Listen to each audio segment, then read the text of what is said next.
ನಮಸ್ಕಾರ. ಇದು ಆರೋಗ್ಯ ಮಂಥನ. ಇದು ಮಂಗಳೂರಿನ ಕರ್ನಾಟಕ ಆಯುರ್ವೇದಿಕ್ ಆಸ್ಪತ್ರೆ ಮತ್ತು ಮೆಡಿಕಲ್ ಕಾಲೇಜ್ ಅರ್ಪಿಸುವಂಥ ಆರೋಗ್ಯ ಮಂಥನ ಕಾರ್ಯಕ್ರಮ. ಈ ದಿವಸ ನಾವು ಆಹಾರದ ಬಗ್ಗೆ ಮಾತಾಡಲಿಕ್ಕಿದ್ದಾವೆ. ಆಹಾರದ ಬಗ್ಗೆ, ನಮ್ಮ ದಿನನಿತ್ಯದ ದಿನಚರಿಯ ಆಹಾರದ ಬಗ್ಗೆ ಆಯುರ್ವೇದ ಶಾಸ್ತ್ರ ಮತ್ತು ಆಯುರ್ವೇದಿಯ ವೈದ್ಯಕೀಯ ಶಾಸ್ತ್ರ ಏನು ಹೇಳುತ್ತೆ ಅನ್ನೋ ವಿಚಾರವಾಗಿ ನಮ್ಮ ಜೊತೆಗೆ ಇವತ್ತು ಡಾಕ್ಟರ್ ರಚನಾ ಸಿ ಅವರು ಇವತ್ತು ವಿಚಾರ ವಿನಿಮಯ ಮಾಡಲಿಕ್ಕಿದ್ದಾರೆ. ನಾನು ಈ ಒಂದು ಮಾತುಕತೆಗೆ ಡಾಕ್ಟರ್ ರಚನಾ ಅವರನ್ನು ಪ್ರೀತಿಪೂರ್ವಕವಾಗಿ ಎಲ್ಲ ವೀಕ್ಷಕರ ಪರವಾಗಿ ಸ್ವಾಗತ ಮಾಡ್ತಿದ್ದೇನೆ. ಮೇಡಮ್ ನಮಸ್ಕಾರ.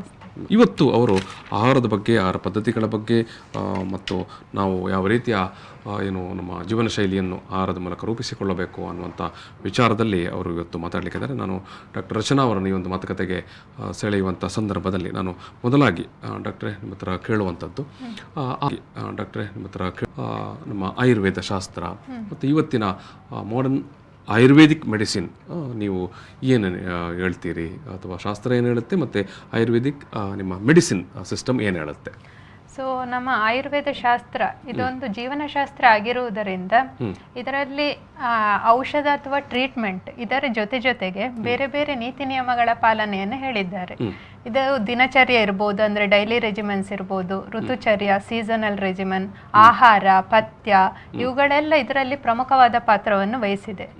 ಸೊ ಈ ಆಹಾರ ಅಂತ ಹೇಳೋದು ರೋಗಗಳನ್ನು ಗುಣಪಡಿಸುವುದರ ಜೊತೆಗೆ ಆರೋಗ್ಯವನ್ನು ಕಾಪಾಡಿ ಆಯುಷ್ಯ ವೃದ್ಧಿಗೆ ಸಹಕಾರಿಯಾಗಿದೆ. ನಾವಿನ್ನು ಇತಿಹಾಸವನ್ನು ನೋಡಿದಾಗ, ಅಂದ್ರೆ ನಮ್ಮ ಉಪನಿಷತ್ಗಳಲ್ಲಿ ಆಹಾರವನ್ನು ಬ್ರಹ್ಮನಿಗೆ ಹೋಲಿಸಿದ್ದಾರೆ. ಅಂದ್ರೆ ನಮ್ಮ ದೇಹದ ಅಳಿವು ಮತ್ತು ಉಳಿವು ಯಾವ ರೀತಿ ಬ್ರಹ್ಮನಿಂದ ಆಗ್ತದೋ ಅದೇ ರೀತಿ ಆಹಾರದಿಂದ ನಮ್ಮ ದೇಹದ ಅಳಿವು ಮತ್ತು ಉಳಿವು ಉಂಟಾಗಿದೆ. ಮತ್ತೆ ಆಯುರ್ವೇದದಲ್ಲಿ ಏನು ಹೇಳ್ತಾರೆ ಅಂದ್ರೆ ದೇಹೋಹಿ ಆಹಾರ ಸಂಭವ ಅಂತ ಹೇಳ್ತಾರೆ. ಅಂದ್ರೆ ದೇಹ ಅಥವಾ ಶರೀರ ಇದು ಆಹಾರವನ್ನು ಅವಲಂಬಿತವಾಗಿದೆ ಅಥವಾ ಆಹಾರದಿಂದ ಕೂಡಿದೆ. ಇದು ನಮ್ಮ ಆಯುರ್ವೇದ ಪದ್ಧತಿಯಲ್ಲಿ ಆಹಾರದ ಬಗ್ಗೆ ಹೇಳಿರುವ ಮಾತು. ಸ್ಪೆಸಿಫಿಕ್ ಆಗಿ ನೀವು ಆಹಾರ ಅಂತ ಹೇಳಿದ್ರೆ ಏನಂತ ಡಿಫೈನ್ ಮಾಡ್ತೀರಿ? ಅಂದ್ರೆ ನಮ್ಮ ಆಯುರ್ವೇದ ಆಯುರ್ವೇದದಲ್ಲಿ ಆಹಾರ, ನಿದ್ರಾ ಮತ್ತು ಬ್ರಹ್ಮಚರ್ಯ ಇವುಗಳನ್ನು ತ್ರಯೋಪಸ್ತಂಭ ಅಂತ ಹೇಳ್ತಾರೆ. ಅಂದ್ರೆ ನಮ್ಮ ದೇಹದ ಅಥವಾ ಶರೀರದ ಆಧಾರ ಸ್ತಂಭಗಳು. ಇದು ನಮ್ಮ ಶರೀರವನ್ನು ಸಮತೋಲನದಲ್ಲಿಡ್ಲಿಕ್ಕೆ, ಅಂದ್ರೆ ಬ್ಯಾಲೆನ್ಸ್ ಮಾಡ್ಲಿಕ್ಕೆ ಈ ಆಹಾರ, ನಿದ್ರಾ, ಬ್ರಹ್ಮಚರ್ಯ ನಮ್ಮ ದೇಹಕ್ಕೆ ಅಥವಾ ಶರೀರಕ್ಕೆ ಬೇಕೇ ಬೇಕು. ಇದರಲ್ಲಿ ಆಹಾರ ಅಂತ ಹೇಳೋದು ತುಂಬಾ ಇಂಪಾರ್ಟೆಂಟ್. ಇದನ್ನು ಪ್ರಾಣಕ್ಕೆ ಹೋಲಿಸ್ತಾರೆ, ಅಂದ್ರೆ ಲೈಫ್ ಆಫ್ ಲಿವಿಂಗ್ ಬೀಯಿಂಗ್ ಅಂತ. ಯಾಕೆಂದ್ರೆ ನಮ್ಮ ಶರೀರ ಹಾಗೂ ಮನಸ್ಸಿನ ಬೆಳವಣಿಗೆ ಈ ಆಹಾರದಿಂದಲೇ ಕೂಡಿದೆ. ಮತ್ತೆ ಇದರ ನಿರುಕ್ತಿ ಅಥವಾ ಡೆಫಿನೇಷನ್ ಅನ್ನು ಹೇಳುವಾಗ, ಯಾವುದೇ ದ್ರವ್ಯ ಅಥವಾ ವಸ್ತುವನ್ನು ಬಾಯಿಯ ಮೂಲಕ ತೆಗೆದುಕೊಂಡು ಗಂಟಲಿನ ಮೂಲಕ ಸೇವಿಸುವ ಒಂದು ದ್ರವ್ಯ ಅಥವಾ ವಸ್ತುವನ್ನು ಆಹಾರ, ಅದು ಘನ ಪದಾರ್ಥ ಇರ್ಬೋದು, ದ್ರವ ಪದಾರ್ಥ ಇರ್ಬೋದು, ಯಾವುದೇ ಇರ್ಬೋದು, ಅದನ್ನು ಆಹಾರ ಅಂತ ಹೇಳ್ತೇವೆ ನಾವು. ನೀವು ಅದನ್ನು ಯಾವ ರೀತಿ ವಿಂಗಡಿಸ್ತೀರಿ? ಆಹಾರವನ್ನು ಬೇರೆ ಬೇರೆ ತರದಲ್ಲಿ ವಿಂಗಡಿಸಿದ್ದೇವೆ ನಾವು. ಅಂದ್ರೆ ಬೇರೆ ಬೇರೆ ಆಚಾರ್ಯರು ಸಂಹಿತ ಗ್ರಂಥದಲ್ಲಿ ಬೇರೆ ಬೇರೆ ತರದ ರೆಫರೆನ್ಸ್ ಸಿಗ್ತದೆ. ಮೊದಲನೇದಾಗಿ ನಾವು ವೇದಗಳು ಅಥವಾ ಋಷಿಮುನಿಗಳು ಅವರೇನು ಹೇಳಿದ್ದಾರೆ ಅಂದ್ರೆ ಸಾತ್ವಿಕ, ರಾಜಸಿಕ ಮತ್ತು ತಾಮಸಿಕ ಆಹಾರ ಅಂತ. ಇದರಲ್ಲಿ ರಾಜಸಿಕ ಮತ್ತು ತಾಮಸಿಕ ಆಹಾರವನ್ನು ನೋಡಿದ್ರೆ ಸಾತ್ವಿಕ ಆಹಾರ ಮೇಲು, ಅಂದ್ರೆ ಅದು ಉಚ್ಚ ಇದ್ರಲ್ಲಿದೆ. ಯಾಕೆಂದ್ರೆ ಇದು ನಮ್ಮ ಶರೀರ ಹಾಗೂ ಮನಸ್ಸಿನ ಶುದ್ಧಿ ಮತ್ತು ಏಕಾಗ್ರತೆಯನ್ನು ಸಾಧಿಸ್ಲಿಕ್ಕೆ ಸಾತ್ವಿಕ ಆಹಾರ ಒಳ್ಳೆಯದು. ನಾವು ಈಗ ರಾಜಸಿಕ, ತಾಮಸಿಕ ಆಹಾರ ನೋಡಿದ್ರೆ ಅದು ಜನರಲ್ ಅಂದ್ರೆ ಸಾಮಾನ್ಯ ನಾವೇನ್ ತಗೊಳ್ತೇವೆ ಅದೇ ಸಾತ್ವಿಕ ಆಹಾರ. ಆದ್ರೆ ಅದರಲ್ಲಿ ತುಂಬಾ ಹುಳಿಯಾಗಿರುವುದು, ಖಾರ ಕಮ್ಮಿ ಇರುವುದು, ಅಥವಾ ತುಂಬಾ ಉಪ್ಪು ಇರುವುದು, ಅದೆಲ್ಲ ಅದರಲ್ಲಿ ಕಮ್ಮಿ ಇರ್ತದೆ. ಆದ್ರೆ ಈ ರಾಜಸಿಕ, ತಾಮಸಿಕ ಅಂದ್ರೆ ಮಾಂಸಾಹಾರ, ಅದರಲ್ಲಿ ಸಾಮಾನ್ಯವಾಗಿ ನೋಡಿದ್ರೆ ಖಾರ, ಹುಳಿ, ಉಪ್ಪು ಎಲ್ಲ ಜಾಸ್ತಿ ಇರುತ್ತೆ. ಸೊ ಅದಕ್ಕೆ ಹೋಲಿಸಿದ್ರೆ ಸಾತ್ವಿಕ ಆಹಾರ ಶ್ರೇಷ್ಠ. ಮತ್ತೆ ಇನ್ನೊಂದು ವಿಧ ಅಂದ್ರೆ ಆಹಾರದ ಪಾಕವಿಧಾನ ಅಥವಾ ರೂಪದ ಮೇಲೆ ಅದನ್ನು ಭಕ್ಷ್ಯ, ಭೋಜ್ಯ, ಲೇಹ್ಯ ಮತ್ತೆ ಪೇಯ ಅಂತೆಲ್ಲ ಹೇಳ್ತಾರೆ. ಭಕ್ಷ್ಯ ಅಂದ್ರೆ ಸ್ವೀಟ್ ವೆರೈಟೀಸ್, ಭೋಜ್ಯ ಅಂದ್ರೆ ಅನ್ನ ಮುಂತಾದ ಸ್ವಲ್ಪ ಘನ ಇರುವ ಆಹಾರಗಳು, ಮತ್ತೆ ಪೇಯ ಅಂದ್ರೆ ಡ್ರಿಂಕೇಬಲ್ಸ್, ದ್ರವ ಆಹಾರಗಳು, ಲೇಹ್ಯ ಅಂದ್ರೆ ಲಿಕ್ಕೇಬಲ್ಸ್, ಲೇಹ ಅಂದ್ರೆ ಈಗ ಜೇನ್ ಇರ್ಬೋದು, ಇದೆಲ್ಲ ಲೇಹದಲ್ಲಿ ಬರ್ತದೆ. ಮತ್ತೊಂದು ಚೂಷ್ಯ ಅಂತ, ಚೂಷ್ಯ ಅಂದ್ರೆ ಈ ನಾವು ಮನೆಯಲ್ಲಿ ಬಾಳೆಹಣ್ಣು ರಸಾಯನ ಏನ್ ಮಾಡ್ತೇವೆ, ಅದು ಆಚೆ ತುಂಬಾ ದ್ರವವೂ ಅಲ್ಲ ತುಂಬಾ ಘನವೂ ಅಲ್ಲ, ಇದು ಚೂಷ್ಯದಲ್ಲಿ ಬರ್ತದೆ. ಮತ್ತೆ ಇನ್ನೊಂದು ವಿಧ ಅಂದ್ರೆ ಆಹಾರದ ಗುಣಗಳ ಮೇಲೆ, ಅದು ಶೀತ ಇರ್ಬೋದು, ಉಷ್ಣ ಇರ್ಬೋದು, ಸ್ನಿಗ್ಧ ಇರ್ಬೋದು, ರೂಕ್ಷ ಇರ್ಬೋದು, ಇದೆಲ್ಲ ಇನ್ನೊಂದು ವಿಧ. ಮತ್ತೆ ಕೊನೆಯದಾಗಿ ಇನ್ನೊಂದು ವಿಧವನ್ನು ಏನು ಹೇಳಿದ್ದಾರೆ ಅಂದ್ರೆ ಅದು ಯಾವ ಪರಿಸರದಲ್ಲಿ ಆಹಾರ ಬೆಳೆದಿದೆ, ಅದರ ವಾತಾವರಣ ಅಥವಾ ಅದರ ಗುಣಗಳ ಮೇಲೆ ಅದನ್ನು ವರ್ಗವಾಗಿ ವಿಂಗಡಿಸಿದ್ದಾರೆ. ಶೂಕ ವರ್ಗ, ಶಮಿ ವರ್ಗ, ಶಿಂಬಿ ವರ್ಗ, ಅಂದ್ರೆ ಇದೆಲ್ಲ ಪಲ್ಸಸ್, ಮಿಲೆಟ್ಸ್, ಸೀರಿಯಲ್ಸ್ ಅಂತೆಲ್ಲ ಹೇಳ್ತೇವಲ್ಲ ಅದೇ. ಮತ್ತೆ ಹರಿತ ವರ್ಗ, ಶಾಖ ವರ್ಗ, ಮತ್ತೆ ಈ ಕ್ರತಾನ ವರ್ಗ ಅಂದ್ರೆ ಕುಕ್ಡ್ ಫುಡ್, ಮತ್ತೆ ಗೋರಸ ವರ್ಗ ಅಂದ್ರೆ ಮಿಲ್ಕ್ ಪ್ರಾಡಕ್ಟ್ಸ್. ಸೊ ಇದೆಲ್ಲ ಬೇರೆ ಬೇರೆ ಆಹಾರದ ವಿಧಗಳು. ಸರಿ. ಈಗ ಡಾಕ್ಟ್ರೆ, ಆಹಾರವನ್ನು ನಾವು ಸೇವಿಸುವ ಮೊದಲು ನಾವು ಅಂದರೆ ಯಾವೆಲ್ಲ ಅಂಶಗಳನ್ನು ನಾವು ಗಮನದಲ್ಲಿ ಇಟ್ಕೊಳ್ಳಬೇಕು? ನೀವು ಇಷ್ಟೆಲ್ಲ ಆಹಾರದ ವಿಧಗಳನ್ನೆಲ್ಲ ಹೇಳಿದ್ರಿ. ಯಾವುದೇ ಆಹಾರ ಸೇವನೆಯ ಸಂದರ್ಭದಲ್ಲಿ ನಾವು ಪ್ರಿಕಾಷನ್ಸ್ ಅಥವಾ ಯಾವುದನ್ನು ನಾವು ಗಮನದಲ್ಲಿ ಇಟ್ಟುಕೊಳ್ಳಬೇಕು ಅಂತ? ಇದೊಂದು ಮುಖ್ಯವಾದ ಪ್ರಶ್ನೆ, ಎಲ್ಲರೂ ಗಮನಿಸಬೇಕಾದ ಅಂಶ. ಅಂದ್ರೆ ನಮ್ಮ ಆಯುರ್ವೇದದಲ್ಲಿ ಏನು ಹೇಳ್ತಾರೆ ಅಂದ್ರೆ ನಾವು ಆಹಾರ ತೆಗೆದುಕೊಳ್ಳುವ ಮುಂಚೆ ಯಾವುದೆಲ್ಲ ಅಂಶಗಳನ್ನು ಗಮನಿಸಬೇಕಂದ್ರೆ ಫಸ್ಟ್ ಆಗಿ ಉಷ್ಣ ಅಂದ್ರೆ ಆಹಾರ ಬಿಸಿಯಾಗಿರ್ಬೇಕು, ಮತ್ತೆ ರುಚಿಯಾಗಿರ್ಬೇಕು. ಅಂದ್ರೆ ಆಗ ತಾನೇ ತಯಾರಿಸಿದ ಆಹಾರ ಉತ್ತಮ. ನಾವು ಹಿಂದಿನ ದಿನ ಮಾಡಿದ ಅನ್ನವನ್ನು ಅಥವಾ ಯಾವುದೇ ಆಹಾರವನ್ನು ಫ್ರಿಜ್ ಅಲ್ಲಿಟ್ಟು ಮರುದಿನ ತೆಗೆದುಕೊಳ್ಳುವುದು ಇದು ಒಳ್ಳೇದಲ್ಲ, ಇದು ಅಜೀರ್ಣಕ್ಕೆ ಕಾರಣ ಆಗ್ಬೋದು. ಸೊ ಈ ಬಿಸಿಯಾದ ಆಹಾರ ಸೇವನೆಯಿಂದ ಜೀರ್ಣಶಕ್ತಿ ಜಾಸ್ತಿ ಆಗ್ತದೆ, ಮತ್ತೆ ಇದು ಕಫವನ್ನು ಕಮ್ಮಿ ಮಾಡ್ತದೆ. ಸೊ ಇದು ನಮ್ಮ ದೇಹಕ್ಕೆ ಒಳ್ಳೆಯದು. ಇನ್ನೊಂದು ಅಂಶ ಅಂದ್ರೆ ಸ್ನಿಗ್ಧ ಆಹಾರ ಅಂದ್ರೆ ಆಹಾರ ತುಂಬಾ ಒಣಗಿರ್ಬಾರ್ದು, ಮತ್ತೆ ಕರಿ ಈ ರೋಸ್ಟೆಡ್ ಅಂತ ಹೇಳ್ತೇವೆ ಆ ತರ ಇರಬಾರ್ದು, ಗಟ್ಟಿಯಾಗಿರ್ಬಾರ್ದು. ಈ ಸ್ನಿಗ್ಧ ಆಹಾರ ಸೇವನೆಯಿಂದ ಇದು ಕೂಡ ಜೀರ್ಣಶಕ್ತಿಯನ್ನು ಜಾಸ್ತಿ ಮಾಡಿ ನಮ್ಮ ದೇಹದಲ್ಲಿ ವಾತವನ್ನು ಸರಿಯಾದ ಸ್ಥಿತಿಯಲ್ಲಿ ಇಡ್ಲಿಕ್ಕೆ ಇದು ಸಹಾಯ ಮಾಡ್ತದೆ. ಮತ್ತೆ ಇದು ಬಲ ಮತ್ತು ವರ್ಣ ಅಂದ್ರೆ ಕಾಂಪ್ಲೆಕ್ಷನ್ ಅನ್ನು ಸಹ ಜಾಸ್ತಿ ಮಾಡ್ತದೆ. ಮತ್ತೆ ನಾವು ಆಹಾರವನ್ನು ಸೇವಿಸುವಾಗ ಮಾತ್ರಾಯುಕ್ತ ಆಹಾರವನ್ನು ಸೇವಿಸಬೇಕು, ಅಂದ್ರೆ ಸರಿಯಾದ ಪ್ರಮಾಣದಲ್ಲಿ. ಅಂದ್ರೆ ತುಂಬಾ ಕಮ್ಮಿ ಸೇರಬಾರದು. ತುಂಬಾ ಕಮ್ಮಿ ಸೇವಿಸಿದ್ರೆ ಅದು ಮಾಲ್ ನ್ಯೂಟ್ರಿಷನ್ ಆಗ್ತದೆ. ತುಂಬಾ ಜಾಸ್ತಿ ಆದ್ರೆ ಅದು ಅಜೀರ್ಣ ಮುಂತಾದ ತೊಂದರೆಗಳಿಗೆ ಕಾರಣ ಆಗ್ಬೋದು. ಮತ್ತೆ ವರ್ಣ ಅಂತ ನೀವು ಮೆನ್ಷನ್ ಮಾಡಿದ್ರಿ, ಅಂದ್ರೆ ಏನದು? ಅಂದ್ರೆ ಕಾಂಪ್ಲೆಕ್ಷನ್, ಸ್ಕಿನ್ ಇದ್ದು ಕಾಂಪ್ಲೆಕ್ಷನ್, ಅದು ಈ ಸ್ನಿಗ್ಧ ಆಹಾರದಿಂದ ಆ ಸ್ಕಿನ್ ಕಾಂಪ್ಲೆಕ್ಷನ್ ಜಾಸ್ತಿ ಆಗ್ತದೆ. ಸೊ ಮತ್ತೆ ಜೀರ್ಣ ಆಹಾರ ಅಂದ್ರೆ ನಮ್ಮ ದೇಹದಲ್ಲಿ ಆಹಾರ ಜೀರ್ಣ ಆದ ಮೇಲೆ ನೆಕ್ಸ್ಟ್ ಫುಡ್ ಅಂದ್ರೆ ಮತ್ತೊಂದು ಆಹಾರ ಸೇವನೆ ಮಾಡಬೇಕು. ಜೀರ್ಣ ಇಲ್ಲದೆ ಅಂದ್ರೆ ಹಸಿವೆ ಇಲ್ಲದೆ ಆಹಾರ ಸೇವನೆ ಮಾಡಬಾರ್ದು. ಏನೋ ನಮಗೆ ಖುಷಿ ಆಯ್ತು ನೋಡಿದೆವು ಅಂತೇಳಿ ಹೋಗಿ ಬಾಯಿಗೆ ಹಾಕುದು, ಅಂತ ತಪ್ಪು ಕೆಲಸವನ್ನು ಮಾಡಲೇಬಾರ್ದು ನಾವು. ಮತ್ತೆ ಇದು ವೀರ್ಯ ವಿರುದ್ಧ ಅಂತ ಹೇಳ್ತೇವೆ. ವೀರ್ಯ ವಿರುದ್ಧ ಅಂದ್ರೆ ಉಷ್ಣ ವೀರ್ಯ, ಶೀತ ವೀರ್ಯ. ಈಗ ಮೀನಿನ ಆಹಾರ ಇರ್ಬೋದು ಅಥವಾ ಮೀನಿನ ಊಟ, ಫಿಶ್ ಫ್ರೈ, ಅದರ ಜೊತೆಗೆ ಹಾಲನ್ನು ಸೇವಿಸುವುದು. ಇಲ್ಲಿ ಮೀನು ಅಂತ ಹೇಳುದು ಉಷ್ಣ, ಹಾಲು ಅಂತ ಹೇಳುದು ಶೀತ. ಸೊ ಅದರ ಕಾಂಬಿನೇಷನ್ ಇಂದ ಅದು ನಮ್ಮ ದೇಹಕ್ಕೆ ಹಾಳು, ಅದನ್ನು ಒಟ್ಟಿಗೆ ಸೇವಿಸ್ಲಿಕ್ಕಿಲ್ಲ, ಅದು ವೀರ್ಯ ವಿರುದ್ಧ. ಏನಾದ್ರೂ ಪ್ರತಿಕೂಲ ಪರಿಣಾಮ ಏನಾಗಬಹುದು ಅಂತ ಸೇವಿಸಿದ್ರೆ ಉದಾಹರಣೆಗೆ? ಹೌದೌದು. ಅಂದ್ರೆ ನಮ್ಮಲ್ಲಿ ಏನ್ ಹೇಳ್ತಾರೆ ಅಂದ್ರೆ ಅದು ಒಂಥರ ಆಮ ಅಥವಾ ವಿಷ ಅಂಶವನ್ನು ಬಾಡಿಯಲ್ಲಿ ಪ್ರೊಡ್ಯೂಸ್ ಮಾಡಿ ಅದು ಬೇರೆ ರೋಗಗಳಿಗೆ ನಾಂದಿ ಆಗ್ತದೆ ಅಂತ. ಹಾಗೆ ಡಾಕ್ಟ್ರೆ, ಕೆಲವೊಂದಷ್ಟು ಜನ ಊಟ ಮಾಡಿದ ನಂತರ ಹಾಲು ಸೇವಿಸದಂತ ಒಂದು ರೂಢಿ ಮಾಡಿಕೊಂಡಿರ್ತಾರೆ.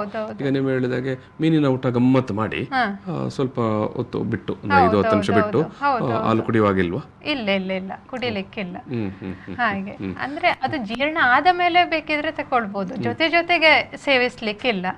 ಹಾಗೆ ಅಂದ್ರೆ ಅದು ಭವಿಷ್ಯತ್ತಿನಲ್ಲಿ ಅವರಿಗೆ ಏನಾದ್ರು ಅದು ಆಗ ಗೊತ್ತಾಗ್ಲಿಕ್ಕಿಲ್ಲ. ಅದು ಏನಾದ್ರೂ ನೆಕ್ಸ್ಟ್ ಗೆ ಏನಾದ್ರೂ ರೋಗ ಕಾಣುವಾಗ ಅದರಿಂದ ಅದು ಒಂದು ಕಾಸ್ ಇರ್ಬೋದು. ಹಾಗೆ ಮತ್ತೆ ನಾವು ಕುಳಿತುಕೊಳ್ಳುವ ಪ್ಲೇಸ್, ಅದು ಪ್ಲೇಸ್ ಅದು ಶುಚಿಯಾಗಿರ್ಬೇಕು, ಮತ್ತೆ ನಮ್ಮ ಮನಸ್ಸಿಗೆ ಖುಷಿ ಕೊಡ್ಬೇಕು, ಅದು ಹಾಗೆ. ಮತ್ತೆ ಏಕಾಗ್ರತೆಯಿಂದ ನಾವು ತಿನ್ಬೇಕು.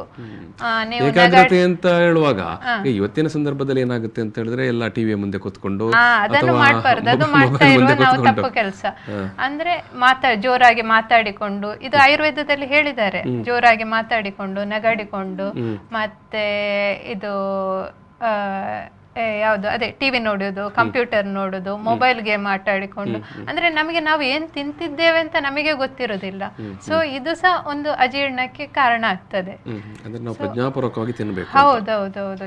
ಅಂದ್ರೆ ನಾವು ಏನ್ ತಿಂತೇವೆ, ನಾವು ಸೆಲ್ಫ್ ಅನಾಲಿಸಿಸ್ ಮಾಡಿಕೊಂಡು ನಾವು ಫುಡ್ ಅನ್ನು ತಕೊಳ್ಬೇಕು. ನಮಗೆ ಗೊತ್ತಿರ್ಬೇಕು ನಾವು ಏನ್ ತಿಂತಾ ಇದ್ದೇವೆ ಅಂತ. ಇದರ ಜೊತೆಗೆ ಬೇರೆ ಆಹಾರದ ವಿಧಿವಿಧಾನಗಳು ಯಾವ್ಯಾವುದದು? ಇದು ನಾನು ಮೊದಲೇ ಹೇಳಿದ್ದಂದ್ರೆ ನಾವು ಯಾವುದೆಲ್ಲ ಅಂಶಗಳನ್ನು ನಾವು ಗಮನಿಸಬೇಕು ಅಂತ.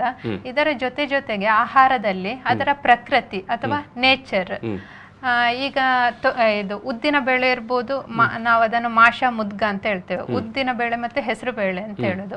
ಸೊ ಈ ಉದ್ದಿನ ಬೇಳೆ ಅಂತ ಹೇಳುದು ಗುರು, ಅದು ಹೆವಿ ಫಾರ್ ಡೈಜೆಷನ್, ಡೈಜೆಷನ್ ಅಷ್ಟು ಬೇಗ ಆಗುದಿಲ್ಲ. ಅದೇ ಹೆಸರು ಬೇಳೆ ಅಂತ ಹೇಳುದು ಲಘು, ಅದು ಲೈಟ್ ಫಾರ್ ಡೈಜೆಷನ್. ಸೊ ಅದು ವ್ಯಕ್ತಿಯ ಜೀರ್ಣಶಕ್ತಿಯ ಮೇಲೆ ಅವಲಂಬಿಸಿದೆ. ಅವನ ಜೀರ್ಣಶಕ್ತಿ ಕಮ್ಮಿ ಇದ್ರೆ ನೀವು ಉದ್ದು ತಕೊಂಡ್ರೆ ಅದು ಅಜೀರ್ಣ ಆಗ್ಬಹುದು ಅಥವಾ ಬೇರೆ ಏನಾದ್ರೂ ತೊಂದರೆ ಆಗ್ಬಹುದು. ಅವನ ಜೀರ್ಣಶಕ್ತಿ ಒಳ್ಳೆ ಗಟ್ಟಿಯಾಗಿದ್ರೆ ಏನೋ ತೊಂದರೆ ಕಾಣುದಿಲ್ಲ, ಅದು ಪ್ರಕೃತಿ. ಮತ್ತೆ ಈ ಸಂಸ್ಕಾರ ಅಂದ್ರೆ ಈಗ ಹಾಲಿನಿಂದ ನಾವು ಮೊಸರು ಮಾಡ್ತೇವೆ, ಮಜ್ಜಿಗೆ ಮಾಡ್ತೇವೆ. ಸೊ ಈ ಮೊಸರು ಅಂತ ಹೇಳುದು ಕಫಕರ, ಅದೇ ಮಜ್ಜಿಗೆ ಅಂತ ಹೇಳುದು ಕಫಹರ, ಕಫವನ್ನು ಉಂಟು ಮಾಡುವುದಿಲ್ಲ. ಈ ಮೊಸರು ಅದು ಈ ಶೋಥ ಮುಂತಾದ ರೋಗಗಳಿಗೆ ಕಾರಣ ಆಗ್ತದೆ. ಆದ್ರೆ ಮಜ್ಜಿಗೆ ಅಂತ ಹೇಳುದು ನೀವು ಯಾರು ಯಾವಾಗ ಬೇಕಾದ್ರೂ ತಕೊಳ್ಬಹುದು, ಅದು ಎಲ್ಲಾ ರೋಗಗಳಿಗೆ ಒಂದು ಔಷಧ. ಈ ನೀವು ಹೇಳಿದಾಗೆ ಮೊಸರನ್ನು ಮೊದಲೆಲ್ಲ ಹೇಳ್ತಾ ಇದ್ರು ರಾತ್ರಿ ಹೊತ್ತಿಗೆ ಸೇವನೆ ಮಾಡಬಾರದು ಅಂತ. ಖಂಡಿತ ಅದು ಕಫಕರ. ರಾತ್ರಿ ಕಫ ಜಾಸ್ತಿ ಆದ್ರೆ ಅದು ಈ ಜೀರ್ಣಶಕ್ತಿಯನ್ನೆಲ್ಲ ಕಮ್ಮಿ ಮಾಡ್ಲಿಕ್ಕೆ ಕಾರಣ ಆಗ್ತದೆ. ಹಾಗೆ ಎಸ್ ಡಾಕ್ಟರ್, ನಾವು ಒಂದು ಮಾತುಕತೆ ಸಣ್ಣ ಒಂದು ಬ್ರೇಕ್ ತಗೊಳ್ಳುವ. ವೀಕ್ಷಕರೇ, ನಾವು ಒಂದು ಸಣ್ಣ ಒಂದು ವಿರಾಮ ತಗೊಳ್ತೀವಿ. ವಿರಾಮದ ನಂತರ ಈ ಒಂದು ಮಾತುಕತೆ, ಆಹಾರ ಅದು ಯಾವ ರೀತಿ ಇರಬೇಕು ಮತ್ತು ಅದರ ಬಗ್ಗೆ ನಾವು ಯಾವ ರೀತಿಯ ಗಮನ ಆದ್ಯತೆಗಳನ್ನು ಕೊಡಬೇಕು ಅನ್ನೋ ವಿಚಾರ ಬಗ್ಗೆ ನಮ್ಮ ಮಾತುಕತೆ ಮತ್ತೆ ಮುಂದುವರಿಯುತ್ತದೆ.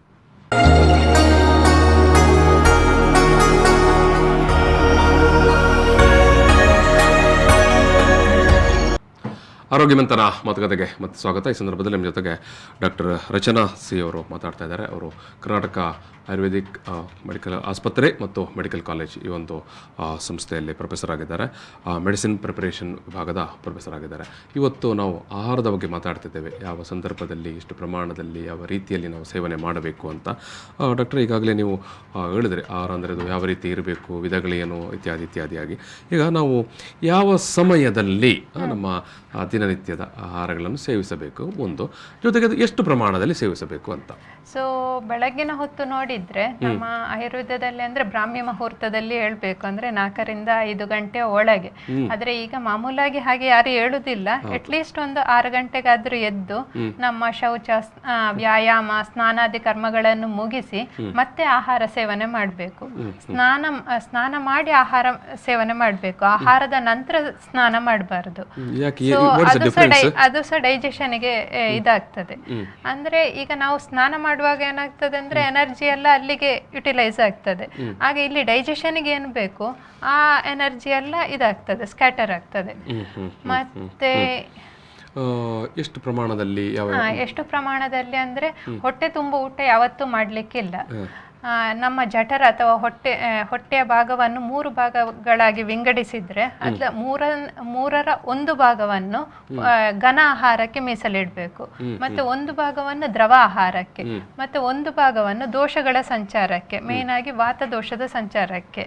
ಸೊ ಇಲ್ಲಿ ಇದರ ಟೋಟಲ್ ಮೀನಿಂಗ್ ಏನಂದ್ರೆ ಆಹಾರವನ್ನು ಸೇವಿಸುವ ಜೊತೆಗೆ ಸ್ವಲ್ಪ ನೀರನ್ನು ಸೇವಿಸ್ತಾ ಇರೋದು, ಮತ್ತೆ ಹೊಟ್ಟೆ ತುಂಬಾ ಊಟ ಮಾಡದೇ ಇರೋದು. ನೀರನ್ನು ಮಧ್ಯ ಸೇವಿಸ್ಬೇಕು, ಅದರಿಂದ ಮಾತ್ರ ಜೀರ್ಣ ಸರಿಯಾಗಿ ಆಗ್ತದೆ. ಊಟದ ಮೊದಲು ಸೇವಿಸಿದ್ರೆ ಅದು ಕಫವನ್ನು ವಾತವನ್ನು ಜಾಸ್ತಿ ಮಾಡ್ತದೆ. ಊಟದ ನಂತರ ಸೇವಿಸಿದ್ರೆ ಕಫವನ್ನು ಜಾಸ್ತಿ ಮಾಡ್ತದೆ. ಈ ಊಟದ ಮಧ್ಯದಲ್ಲಿ ಸೇವಿಸಿದ್ರೆ ಮಾತ್ರ ಪಿತ್ತ ದೋಷ ಅಂತ ಹೇಳುದು ಜೀರ್ಣಕ್ರಿಯೆಗೆ ಒಂದು ಬೇಕಾದ ಒಂದು ದೋಷ. ಸೊ ಇದನ್ನು ಸಮಸ್ಥಿತಿಯಲ್ಲಿ ಇಡ್ಲಿಕ್ಕೆ ಊಟದ ಮಧ್ಯದಲ್ಲಿ ನೀರಿನ ಸೇವನೆ ಅಗತ್ಯ. ಹಾಗೆ ಈಗ ದಿನದಲ್ಲಿ ಯಾವ ಹೊತ್ತಲ್ಲಿ ಎಲ್ಲ ಊಟ ಮಾಡ್ಬೇಕಂತ, ಬೆಳಗ್ಗೆಯಿಂದ ರಾತ್ರಿ ತನಕ ನಿಮ್ಮ ಆಯುರ್ವೇದ ಶಾಸ್ತ್ರ ಪ್ರಕಾರ ಯಾವ ಸಮಯದಲ್ಲಿ, ಬೆಳಗ್ಗೆ, ಮಧ್ಯಾಹ್ನ ಮತ್ತೆ ತಿರ್ಗಾ ಸಂಜೆ? ಅಂದ್ರೆ ನಮ್ಮಲ್ಲಿ ಏನಂದ್ರೆ ಹಸಿವೆ ಇದ್ರೆ ಮಾತ್ರ ಆಹಾರ ತಗೊಳ್ಬೇಕು. ಅಂದ್ರೆ ನಮಗೆ ಒಂಥರ ಲೈಟ್ನೆಸ್ ಫೀಲ್ ಆಗಿ ಆಹಾರ ತೆಗೆದುಕೊಳ್ಬೇಕು ಅಂತ ಫೀಲ್ ಆಗ್ಬೇಕು. ಹೌದು. ಇಲ್ಲದಿದ್ರೆ ಅದು ಮತ್ತೆ ಏನಾದ್ರೂ ರೋಗಕ್ಕೆ ನಾಂದಿ ಆಗ್ಬೋದು ಆ ತರ. ಇವಳ ಪ್ರಕಾರ ನಾವು ಲೆಕ್ಕಕ್ಕಿಂತ ಜಾಸ್ತಿಯಾಗಿ ಕೂಡ ಹೌದೌದೌದು ಇದು ಮಾಡಬಾರ್ದು. ಹೌದೌದು. ಅದು ಹೆವಿ ಫುಡ್ಸ್ ಸೇವಿಸುವಾಗ ಹೊಟ್ಟೆ ತುಂಬಾ ಸೇವಿಸ್ಲಿಕ್ಕಿಲ್ಲ. ಲಘು ಆಹಾರ ಆದ್ರೆ ನೀವು ಹೊಟ್ಟೆ ತುಂಬಾ ಸೇವಿಸಿದ್ರೆ ಏನು ತೊಂದರೆ ಆಗುದಿಲ್ಲ. ಈಗ ಲಘು ಆಹಾರ ಮತ್ತು ಹೆವಿ ಫುಡ್ ಅನ್ನು ಅದು ಯಾವ ರೀತಿ ನೀವು ಡಿಫರೆನ್ಸ್ ಮಾಡ್ತೀರಿ? ಅಂದ್ರೆ ಯಾವುದನ್ನೆಲ್ಲ ಲಘು ಈಗ ಅಂತ? ಹೆವಿ ಫುಡ್ ಅಂತ ಈಗ ಹೇಳಿದ್ರೆ ಅನ್ನವನ್ನು ಮಾಮೂಲಿ ಅನ್ನ ನಾವೇನು ಸಾಂಬಾರನ್ನು ಅದು ಲಘು ಆಹಾರ. ಲಘು ಆಹಾರ, ಹೌದು. ನಾವೇನು ಅದೇ ಈ ಜಂಕ್ ಫುಡ್ಸ್ ಅಂತ ಹೇಳ್ತೇವೆ ಅದೆಲ್ಲ ಹೆವಿ ಫುಡ್ಸ್, ಅಂದ್ರೆ ಬೇಗ ಜೀರ್ಣ ಆಗುದಿಲ್ಲ. ಅಥವಾ ಈಗ ಮದುವೆ ಮನೆಯಲ್ಲಿ ಊಟ ಮಾಡಿ ಈಗ ಬರ್ತೇವೆ, ಮಾಂಸಾಹಾರದ ವಿಚಾರಕ್ಕೆ ಬಂದ್ರೆ ಅದೆಲ್ಲ ಸಸ್ಯಾಹಾರಕ್ಕೆ ಹೋಲಿಸಿದ್ರೆ ಮಾಂಸಾಹಾರ ಘನ ಆಹಾರ ಅಥವಾ ಹೆವಿ ಫುಡ್ ಹಾಗೆ. ಅದನ್ನು ಕೂಡ ಹಿತಮಿತವಾಗಿ ಸೇವಿಸಬೇಕು ಅಂತ ಹೇಳುವಂಥದ್ದು. ಹೌದೌದು. ಇದು ಡಾಕ್ಟರ್ ಈಗ ಜೀರ್ಣಶಕ್ತಿ ಅನ್ನು ವೃದ್ಧಿಸುವಂತ ನಮ್ಮ ಮನೆಯಲ್ಲೇ ಬಳಸಿಕೊಳ್ಳುವಂತ ಏನಾದರೂ ಏನೆಲ್ಲ ಮಾಡಬಹುದು? ಮೊದಲನೇದಾಗಿ ಈ ಸೈಂದುಪ್ಪು ಅಂತ ಏನು ಹೇಳ್ತೇವೆ, ಸೈಂಧವ ಲವಣ ಇಲ್ಲದ್ರೆ ಮನೆಯಲ್ಲಿರುವ ಕಲ್ಲುಪ್ಪು ಸಹ ಆಗ್ತದೆ. ಕಲ್ಲುಪ್ಪು ಮತ್ತು ಶುಂಠಿ ಇದು ಆಹಾರದ ಮೊದಲು. ಸೈಂಧವ ಲವಣ ಬಹುಶಃ ಪೇಟೆಗಳಲ್ಲಿ ಕೂಡ ಸಿಗ್ತದೆ ಈಗ ಸಿಗ್ತದೆ. ಸೊ ಆಹಾರದ ಮೊದಲು ಸ್ವಲ್ಪ ಸೇವನೆ, ಇದರಿಂದ ಜೀರ್ಣಶಕ್ತಿ ಜಾಸ್ತಿ ಆಗ್ತದೆ, ಮತ್ತೆ ನಾಲಿಗೆ ರುಚಿ ಸಹ ವೃದ್ಧಿಸ್ತದೆ, ಮತ್ತೆ ನಾಲಿಗೆ ಮತ್ತು ಕಂಠ ಇದರ ಶುದ್ಧಿ ಮಾಡ್ತದೆ. ಅಂದ್ರೆ ಈ ಕೋಟಿಂಗ್ ಎಲ್ಲ ಇರ್ತದಲ್ಲ ಅದನ್ನೆಲ್ಲ ತೆಗಿಲಿಕ್ಕೆ ಈ ಶುಂಠಿ ಮತ್ತು ಸೈಂದುಪ್ಪು ಇದರ ಸ್ವಲ್ಪ ಸ್ವಲ್ಪ ಸೇವನೆ ಅದು ಉತ್ತಮ. ಅಂದ್ರೆ ಊಟಕ್ಕೆ ಮೊದಲು ಸ್ವಲ್ಪವಾಗಿ ಆಹಾರ ಸೇವನೆಯ ಮೊದಲು. ಹೌದೌದು. ಮತ್ತೆ ಅದೇ ತರ ನಮ್ಮ ಅಡಿಗೆ ಮನೆಯಲ್ಲಿ ದೊರೆಯುವ ಸಾಂಬಾರ ಪದಾರ್ಥಗಳಾದ ಕೊತ್ತಂಬರಿ ಇರ್ಬೋದು, ಜೀರಿಗೆ ಇರ್ಬೋದು, ಅರಶಿಣ, ಚಕ್ಕೆ, ಲವಂಗ, ಕಾಳು ಮೆಣಸು ಇದೆಲ್ಲ ಸಾಮಾನ್ಯವಾಗಿ ಸ್ವಲ್ಪ ಖಾರ ಇರ್ತದೆ, ಕಟು ರಸ, ಕಟು ವಿಪಾಕ ಅಂತ ಹೇಳ್ತೇವೆ, ಮತ್ತೆ ಉಷ್ಣ ವೀರ್ಯ ಇರ್ತದೆ. ಮತ್ತೆ ಇದು ಕಫ ವಾತವನ್ನು ಕಮ್ಮಿ ಮಾಡಿ ಪಿತ್ತವನ್ನು ಜಾಸ್ತಿ ಮಾಡ್ತದೆ. ಮತ್ತೆ ಈ ಸ್ರೋತಸ್ ಅಂತ ಅಂದ್ರೆ ಚಾನಲ್ಸ್ ಅಂತ ಏನು ಹೇಳ್ತೇವೆ ಅದರನ್ನೆಲ್ಲ ಕ್ಲಿಯರ್ ಮಾಡಿ ಆಮವನ್ನು ಪಚನ ಮಾಡ್ತದೆ. ಸೊ ಇದರಿಂದೆಲ್ಲ ನಾವೇನು ಸಾಮಾನ್ಯ ರೋಗಗಳಿಗೆ ಎದುರಾಗ್ತೇವೋ ಅದು ಜ್ವರ, ಶೀತ, ಕೆಮ್ಮು, ನೆಗಡಿ, ಅಜೀರ್ಣ ಇರ್ಬೋದು, ಇವುಗಳಿಂದೆಲ್ಲ ನಾವು ದೂರ ಇರ್ಲಿಕ್ಕೆ ಸಾಧ್ಯ. ಅಂದ್ರೆ ಈ ಸಾಂಬಾರ ಪದಾರ್ಥಗಳ ಹಿತಮಿತ ಸೇವನೆ, ಅದು ಯಾವುದು ಜಾಸ್ತಿ ಆಗ್ಬಾರ್ದು ಮಾತ್ರ ಹಾಗೆ. ಈಗ ಊಟ ಆದ ನಂತರ ಡೈಜೆಷನ್ಗೆ ಅಂತ ಕೆಲವರು ಏನು ಲಿಂಬೆಯ ಶರ್ಬತ್ತೋ ಅಥವಾ ಸೋಡಾ ಸರ್ಬತ್ತೋ ಇಂಥ ಅಥವಾ ಇನ್ನೇನಾದರೂ ಲಿಂಬು ಜ್ಯೂಸು ಈ ಥರ ಎಲ್ಲ ಕುಡಿಯುವಂಥದ್ದೆಲ್ಲ ಇರ್ತದೆ. ಏನು ಹೇಳ್ತೀರಿ? ಅದಕ್ಕಿಂತ ಈ ಮಜ್ಜಿಗೆ ಸೇವನೆ ಅಥವಾ ಇದು ಎಂತ ಹಾಟ್ ವಾಟರ್, ಬಿಸಿ ನೀರು ಅದರ ಸೇವನೆ ಉತ್ತಮ. ಬಿಸಿನೀರು ಒಳ್ಳೇದು. ಅಥವಾ ನಿಂಬೆ ರಸ ಸೇವನೆ ಮಾಡಬಹುದು, ಆದ್ರೆ ಅದು ತುಂಬಾ ಹುಳಿಯಾಗಿರ್ಬಾರ್ದು ಹಾಗೆ. ಸೋಡಾ ಅದೆಲ್ಲ ಅಷ್ಟು ಒಳ್ಳೇದಲ್ಲ. ಈಗ ಡಾಕ್ಟರ್, ನೀವು ಸಾಮಾನ್ಯವಾಗಿ ನಮ್ಮ ಆಯುರ್ವೇದ ಶಾಸ್ತ್ರದಲ್ಲಿ ಋತುಮಾನಕ್ಕೆ ತಕ್ಕ ಹಾಗೆ ಆಹಾರ ಪದ್ಧತಿ ಅಂತ ಹೇಳ್ತೇವೆ. ಈಗ ನಾವು ಶರತ್ ಋತುವಿನಲ್ಲಿ ಬಹುಶಃ ಈಗ ಯಾವ ರೀತಿಯ ಒಂದು ಆಹಾರ ಪದ್ಧತಿಯನ್ನು ನಾವು ಅನುಸರಿಸಬೇಕು? ಈ ಋತುಗಳಲ್ಲಿ ಅಂದ್ರೆ ಷಡ್ ಋತುಗಳಲ್ಲಿ ನಮ್ಮ ದೇಹದಲ್ಲಿ ತ್ರಿದೋಷ ಅಂತ ನಾವೇನ್ ಹೇಳ್ತೇವೆ, ವಾತ, ಪಿತ್ತ, ಕಫ ಇವುಗಳ ಸಂಚಯ, ಪ್ರಕೋಪ, ಪ್ರಸರ ಆಗ್ತಾ ಇರ್ತದೆ. ಸಂಚಯ ಅಂದ್ರೆ ಅಕ್ಯುಮುಲೇಷನ್, ಪ್ರಕೋಪ ಅಂದ್ರೆ ಅಗ್ರವೇಷನ್, ಪ್ರಸರ ಅಂದ್ರೆ ಸ್ಪ್ರೆಡ್ಡಿಂಗ್. ಮೇನ್ ಆಗಿ ಈ ಶರದ್ ಋತುವಿನಲ್ಲಿ ಪಿತ್ತ ದೋಷ ಇದರ ಅಗ್ರವೇಷನ್ ಅಂದ್ರೆ ಪ್ರಕೋಪ ಅವಸ್ಥೆಯಲ್ಲಿ ಇರ್ತದೆ. ಸೊ ಇದನ್ನು ಶಮನ ಮಾಡಲಿಕ್ಕೆ ಸಾಮಾನ್ಯವಾಗಿ ಮಧುರ ರಸ ಅಂದ್ರೆ ಸ್ವಲ್ಪ ಸ್ವೀಟ್ ಟೇಸ್ಟ್ ಇರುವ ಆಹಾರ ಪದಾರ್ಥ, ಮತ್ತೆ ಸ್ವಲ್ಪ ಕಹಿಯಾಗಿರುವ ಆಹಾರಗಳ ಸೇವನೆ, ಮತ್ತೆ ಲಘು ಮತ್ತು ಶೀತ ಗುಣಗಳುಳ್ಳ ಆಹಾರ ಸೇವನೆ ಉತ್ತಮ. ಅದೇ ರೀತಿ ಶಾಲಿ ಅಂದ್ರೆ ರೈಸ್, ಮತ್ತೆ ಬಾರ್ಲಿ, ಮತ್ತೆ ಗೋಧಿ ಇದು ಈ ಋತುವಿನಲ್ಲಿ ತೆಗೆದುಕೊಳ್ಳುವುದು ಉತ್ತಮ ಅಂತ ಹೇಳ್ತೇನೆ. ಅದೇ ರೀತಿ ನಮ್ಮಲ್ಲಿ ಪಂಚಕರ್ಮ ಚಿಕಿತ್ಸಾ ಪದ್ಧತಿಗಳಾದ ವಿರೇಚನ, ಮತ್ತೆ ರಕ್ತಮೋಕ್ಷಣ, ಮತ್ತೆ ತಿಕ್ತಗ್ರತಪಾನ ಇದೆಲ್ಲ ಈ ಪಂಚಕರ್ಮ ಚಿಕಿತ್ಸಾ ಪದ್ಧತಿಗಳನ್ನು ಅನುಸರಿಸುವುದು ಒಳಿತು. ರಕ್ತಮೋಕ್ಷಣ ಅಂದ್ರೆ ಬ್ಲಡ್ ಲೆಟ್ಟಿಂಗ್, ಇದು ಲೀಚ್ ಅನ್ನು ಯೂಸ್ ಮಾಡಿ ನಾವು ಅಂದ್ರೆ ಇದು ಅಶುದ್ಧ ರಕ್ತವನ್ನು ತೆಗಿತೇವೆ, ಅದನ್ನು ರಕ್ತಮೋಕ್ಷಣ ಅಂತ ಹೇಳೋದು. ಮತ್ತೆ ದಿನಚರಿ ಅಂದ್ರೆ ಡೈಲಿ ರೆಜಿಮೆಂಟ್ಸ್ ಆದ ಮಧ್ಯಾಹ್ನ ಬಿಸಿಲಿಗೆ ಹೋಗದೇ ಇರುವುದು, ಮತ್ತೆ ಅತಿಯಾಗಿ ಗಾಳಿಗೆ ನಮ್ಮ ದೇಹವನ್ನು ಎಕ್ಸ್ಪೋಸ್ ಮಾಡದೇ ಇರುವುದು, ಮತ್ತೆ ಈ ಆಲ್ಕಲೈನ್ ಫುಡ್ಸ್ ಅಂದ್ರೆ ಕ್ಷಾರೀಯ ಅಂಶ ಇರುವ ಆಹಾರ ಮತ್ತು ಡ್ರಿಂಕ್ಸ್ ಅಂತದನ್ನು ತೆಗೆದುಕೊಳ್ಳದೇ ಇರುವುದು, ಮತ್ತೆ ಮಧ್ಯಾಹ್ನ ಮಲಗದೇ ಇರುವುದು, ಮತ್ತೆ ಇದು ಮೊಸರಿನ ಸೇವನೆ ಇದೆಲ್ಲ ವರ್ಜ್ಯ ಈ ಶರದ್ ಋತುವಿನಲ್ಲಿ. ಮೊಸರಿನ ಸೇವನೆ ಮಾಡೋದು ಒಳ್ಳೇದಲ್ಲ, ಯಾಕಂದ್ರೆ ಅದು ಕಫ ಹಿತಕರ ಅಲ್ಲ. ಆದ್ದರಿಂದ ಬೇರೆ ಸೀಸನಲ್ಲಿ ಮಾಡ್ಬೋದು, ಅದಕ್ಕೆ ತೊಂದರೆ ಇಲ್ಲ. ಹೌದೌದೌದೌದು. ಡಾಕ್ಟರ್, ನೀವು ಬೇರೆ ಈ ಒಂದು ಮಾತುಕತೆಯನ್ನು ನಾನು ಮುಗಿಸುವ ಸಂದರ್ಭದಲ್ಲಿ ಒಳ್ಳೆಯ ವಿಚಾರಗಳನ್ನು ಆಹಾರದ ಯಾವ ರೀತಿ ನಾವು ಪರಿಪಾಲನೆ ಮಾಡಬೇಕು ಅಂದರೆ ಒಂಥರ ಜೀವನ ಶೈಲಿ ಯಾವ ಇರಬೇಕಂತೆಲ್ಲ ಹೇಳಿದ್ರೆ, ಕೊನೆಯದಾಗಿ ನೀವು ಏನನ್ನು ಹೇಳಲಿಕ್ಕೆ ಬಯಸ್ತೀರಿ? ಆಯುರ್ವೇದದಲ್ಲಿ ಆಹಾರವನ್ನು ಮಹಾಭೇಷಜ ಅಂತ ಹೇಳ್ತಾರೆ. ಇಲ್ಲಿ ಭೇಷಜ ಅಂತ ಹೇಳಿದ್ರೆ ಚಿಕಿತ್ಸೆ ಅಥವಾ ಇದು ಎಂತ ಔಷಧ. ಸೊ ಮಹಾಭೇಷಜ ಅಂದ್ರೆ ಶ್ರೇಷ್ಠ ಔಷಧ. ಆಹಾರವೇ ಒಂದು ಔಷಧ. ಔಷಧ ಅಂದ್ರೆ ಇದು ರೋಗಗಳನ್ನು ಉಂಟು ಮಾಡ್ಲಿಕ್ಕೂ ಕಾರಣ ಆಗ್ತದೆ, ನಮ್ಮ ಆರೋಗ್ಯವನ್ನು ಕಾಪಾಡ್ಲಿಕ್ಕೂ ಇದು ಒಂದು ಪ್ರಮುಖವಾದ ಕಾರಣ. ಆಹಾರ ಅಂತ ಹೇಳುದು, ಆಹಾರ ಮತ್ತು ಪಥ್ಯ, ಡಯಟ್, ಇದನ್ನು ಸರಿಯಾಗಿ ಪಾಲಿಸಬೇಕು. ಆದ್ದರಿಂದ ನಾನು ಏನು ಹೇಳ್ತೇನೆ ಅಂದ್ರೆ, ಈ ಹೋಲ್ಸಮ್ ಫುಡ್ ಅಂದ್ರೆ ಹಿತ ಆಹಾರ ಅದು ಸುಖಕ್ಕೆ ಕಾರಣ ಆಗ್ತದೆ, ಅಂದ್ರೆ ನಮ್ಮ ಹೆಲ್ತ್ ಅನ್ನು ಮೇಂಟೈನ್ ಮಾಡ್ತದೆ. ಅದೇ ತರ ಅಹಿತ ಆಹಾರ ಅನ್ಹೋಲ್ಸಮ್ ಫುಡ್ ಇದು ದುಃಖಕ್ಕೆ ಕಾರಣ ಆಗ್ತದೆ, ಅಂದ್ರೆ ರೋಗಕ್ಕೆ ನಾಂದಿ ಆಗ್ತದೆ. ಆದ್ದರಿಂದ ನಾವು ಈ ದಿನಚರ್ಯ, ಋತುಚರ್ಯ, ಆಹಾರ, ಪಥ್ಯ ಇವುಗಳನ್ನೆಲ್ಲ ಸರಿಯಾಗಿ ಪಾಲಿಸಿದ್ರೆ ನಾವೇನು ಈಗ ಮೇನ್ ಆಗಿ ಯುವ ಜನಾಂಗ ಏನು ಫೇಸ್ ಮಾಡ್ತಾ ಇದ್ದಾರೋ, life style disorders like cholesterol ಇರ್ಬೋದು, BP ಇರ್ಬೋದು, ಶುಗರ್ ಇರ್ಬೋದು, ಇವುಗಳಿಂದೆಲ್ಲ ನಾವು ದೂರ ಇರ್ಲಿಕ್ಕೆ ಅಥವಾ ಅದನ್ನು ತಡೆಗಟ್ಟಲಿಕ್ಕೆ ಖಂಡಿತ ಸಾಧ್ಯ. ಹಾಗೆ ಒಳ್ಳೆಯ ಆಹಾರ ಬಲ್ಲವನಿಗೆ ರೋಗ ಇಲ್ಲ ಅಂತ ಹೇಳ್ತಾರೆ. ಅಷ್ಟೇ. Prevention is better then cure ಅಂತ ಹೇಳ್ತೇವಲ್ಲ, ಅದೇ ತರ. ಎಸ್ ಮೇಡಮ್, ನಾನು ಈ ಒಂದು ಮಾತುಕತೆಯಲ್ಲಿ ಸಮಾಪನೆ ಮಾಡ್ತೇನೆ. ವೀಕ್ಷಕರೇ, ಈ ಒಂದು ಮಾತುಕತೆಯನ್ನು ಸಮಾಪನೆ ಮಾಡ್ತಿದ್ದೇನೆ. ನಿಮಗೆಲ್ಲ ಅನುಭವಕ್ಕೆ ಬಂದಿರ್ಬೋದು, ನಾವು ನಮ್ಮ ಆರೋಗ್ಯ ಅದು ಯಾವ ರೀತಿ ನಮ್ಮ ಕೈಯಲ್ಲಿದೆ. ನಮ್ಮ ಕೈಯಲ್ಲಿ ಅಂತ ಹೇಳಿದ್ರೆ ಅವೆಲ್ಲವೂ ನಾವು ದಿನನಿತ್ಯ ಊಟ ತಿಂಡಿ ಇಲ್ಲಿ ಬಳಸುವಂಥ ನಮ್ಮ ಆಹಾರದಲ್ಲಿ ಇದೆ ಅನ್ನೋದನ್ನು ಡಾಕ್ಟರ್ ರಚನಾ ಅವರು ನಮ್ಮ ಮುಂದೆ ಇಟ್ಟಿದ್ದಾರೆ. ನಾನು ಈ ಒಂದು ಮಾತುಕತೆಯಲ್ಲಿ ಭಾಗವಹಿಸಿದ್ದಕ್ಕಾಗಿ ಅವರಿಗೆ ನಾನು ಸಮಸ್ತ ವೀಕ್ಷಕರ ಪರವಾಗಿ ಪ್ರೀತಿಪೂರ್ವಕವಾದಂಥ ಧನ್ಯವಾದ ಸಮರ್ಪಣೆ ಮಾಡ್ತಿದ್ದೇನೆ. ವೀಕ್ಷಕರೇ, ನಾನು ಈ ಒಂದು ಮಾತುಕತೆಯನ್ನು ಆಹಾರ ಅದು ಯಾವ ರೀತಿ ಇರಬೇಕು ಅನ್ನೋ ಬಗ್ಗೆ ಮಾತಾಡಿದ್ದಾರೆ ಡಾಕ್ಟರ್. ಅವರಿಗೆ ನಾನು ಮತ್ತೊಮ್ಮೆ ಪ್ರೀತಿಪೂರ್ವಕವಾದಂಥ ಧನ್ಯವಾದ ಸಮರ್ಪಣೆ ಮಾಡಿ ಆರೋಗ್ಯ ಮಂಥನ ಈ ಒಂದು ಮಾತುಕತೆಯಲ್ಲಿ ಸಮಾಪನೆ ಮಾಡ್ತಾ ಇದ್ದೇನೆ. Thank you.